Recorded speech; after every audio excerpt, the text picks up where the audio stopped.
یہ عثمان، ان کے بارے میں آتا ہے جب یہ کسی قبر کے پاس سے گزرتے اتنا روتے اتنا روتے اتنا روتے کہ ان کی داڑھی گھنی تھی، بڑی داڑھی سے وہ ساری پانی سے قطرے ٹپک رہے ہوتے تھے۔ آپ تھوڑا سا اندازہ کریں کتنا روتے ہوں گے، یہ قطرے ٹپک رہے ہوتے رو کے۔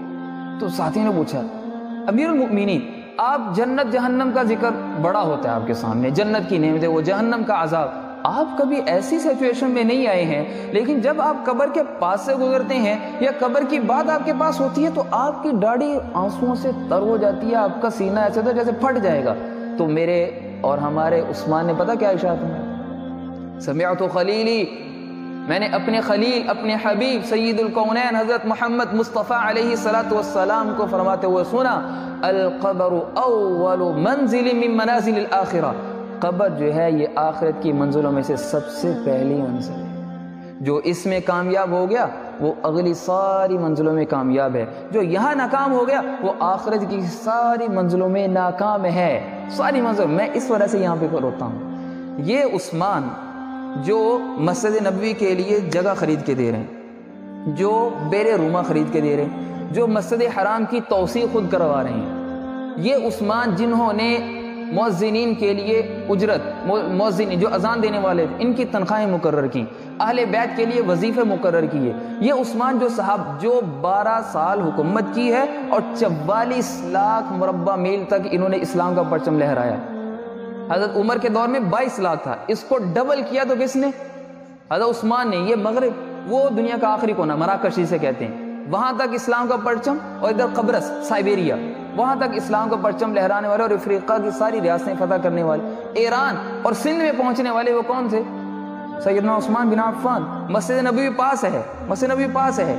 جب 1400 یا 700 بلوائی، یہ ایک فتنہ تھا، یہ مصر سے آئے اور آ کے حج کے دنوں میں حضرت عثمان رضی اللہ تعالیٰ عنہ کے گھر کا محاصرہ کر لیا، باہر نہیں۔ جو عثمان مسجد نبوی کی جگہ خرید کے دے رہے ہیں، جو عثمان اللہ کے نبی صلی اللہ علیہ وسلم ارشاد فرماتے ہیں کہ میں عثمان سے حیا کرتا ہوں، اور میں کیوں نہ کروں، کہ عثمان بندہ ہی ایسا ہے جس کو دیکھ کے فرشتے بھی حیا کرتے ہیں۔ اس عثمان کو 40 دن اجازت نہیں تھی کہ مسجد نبوی میں آگے نماز پڑھے، اس عثمان کو اجازت نہیں تھی کہ پانی کا ایک قطرہ بھی ہے، اس عثمان کو 40 دن تک کھانے کا ایک لقمہ نہیں گھر میں پہنچایا گیا۔ اور کوشش کرنے والی کون ہے؟ کھانا پہنچانے والی کون؟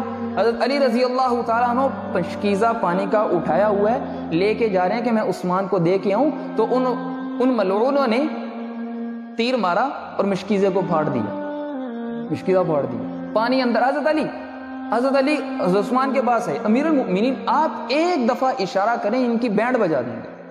تو عثمان کیا کہنے لگے؟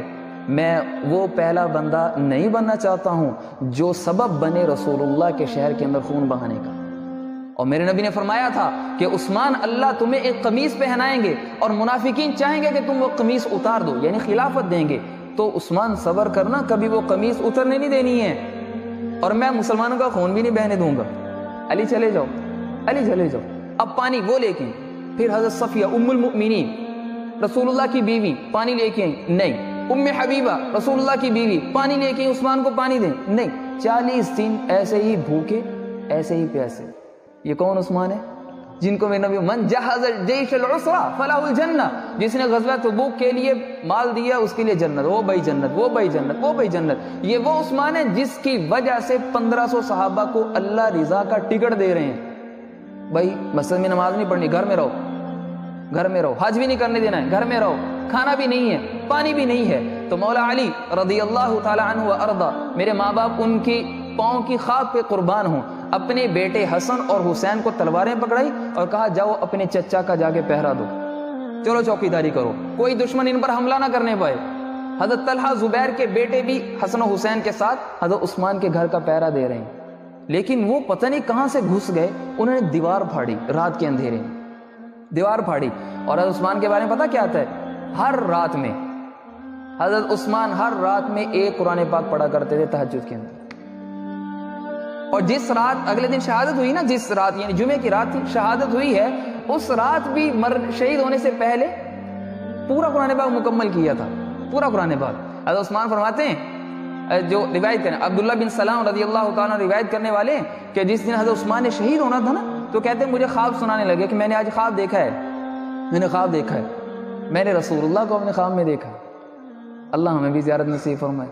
کیا موجے نہیں ہو جائیں گے اگر ہم اپنے نبی کا ایک دیدار دیکھ لیں، ایک دیدار کر لیں؟ تو فرمایا میں نے اپنے حبیب کو دیکھا، ابو بکر اور عمر ساتھ تھے، تو میرے نبی نے پوچھا عثمان پیاس لگی ہے؟ عثمان پیاس لگی ہوئی ہے؟ جی یا رسول اللہ پیاس لگی ہے۔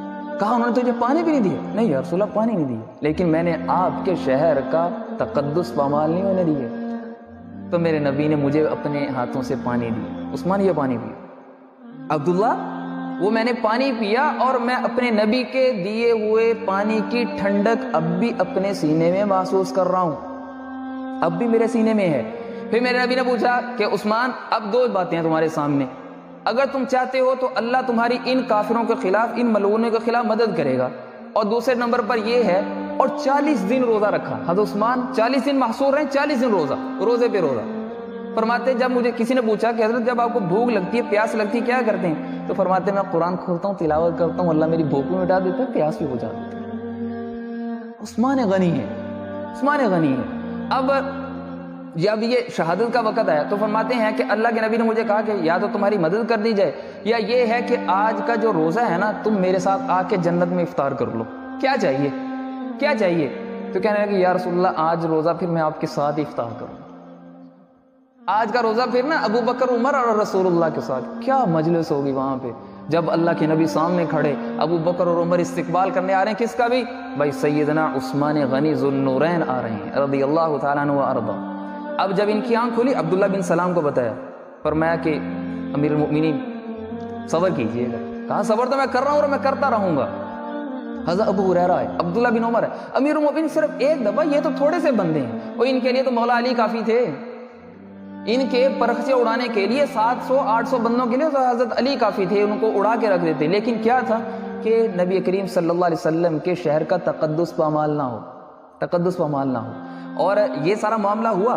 اب وہ کافر اگلے دن وہ جو گھسے ہیں، وہ مغرب سے پہلے 18 ذی الحجہ کا دن ہے اور افطاری سے پہلے کا ٹائم ہے، وہ کافر آئے اور حضرت عثمان رضی اللہ تعالیٰ عنہ مصحف شریف جو ہے نا وہ قرآن پاک کھولا ہوا ہے، تلاوت کر رہے ہیں، تلاوت کر رہے ہیں، تلاوت کر رہے ہیں۔ وہ کافر آئے ہیں، انہوں نے آ کے حضرت عثمان رضی اللہ تعالیٰ عنہ کو مارنا چاہا، تو حضرت نائلہ جو ان کی بیوی تھی اپنی ہاتھ آگے کر دی، تو وہ انگلیاں کٹ گئی، انگلیاں کٹ گئی۔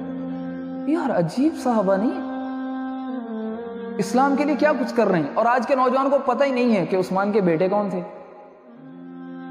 عجیب نہیں ہے؟ ہم نے ناشکری نہیں کی؟ کیا عمر کل کو میرا یا آپ کو گریبان پکڑ لیں، کیا جواب دیں گے؟ او بھائی میں نے اپنے پیٹ پہ پتھر باندھ کے تم تک اسلام پہنچایا، تم نے اسلام کو کہاں تک پہنچایا؟ تم نے اسلام کو کہاں تک پہنچایا؟ انگلیاں کٹ گئیں، انگلیاں کٹ گئیں حضرت نائلہ کی۔ اور پھر ایک بندے نے تلوار لی اور عثمان رضی اللہ تعالیٰ عنہ پہ وار کیا، وار ہوا سر کے اندر یا گردن پر وار ہوا، اور وہ خون کی دھار نکلی، اور خون سیدنا عثمان کا گرا تو کہاں پہ گرا؟ پاکیزہ خون ہے۔ اللہ نے کہا عثمان کا خون بھی میں زمین پہ نہیں گرنے دوں، عثمان کا خون بھی کہاں گرے گا؟ قرآن پہ گرے گا۔ قرآن سے دل لگاؤ، حشر کس کے ساتھ ہوگا؟ عثمان کے ساتھ۔ قرآن سے دل لگاؤ، حشر کس کے ساتھ؟ ذو النورین کے ساتھ ہوگا۔ اب کہتے ہیں وہ جو خون گرا ہے، گرا کس پہ ہے؟ اعوذ باللہ من الشیطان الرجیم فَسَيَكْفِيكَهُمُ اللَّهُ وَهُوَ السَّمِيعُ الْعَلِيمُ، اللہ تمہارے لیے ان سارے کافروں کی طرف سے کافی ہو جائے گا، گھبرانا نہیں ہے، سب نے میرے پاس ہی آنا ہے، ان کو پکڑوں گا، ان کو جکڑوں گا، ان سے حساب لوں گا، گھبرانا نہیں ہے۔ آج بھی وہ مصحف ترکی کے میوزیم کے اندر پڑا ہوا ہے،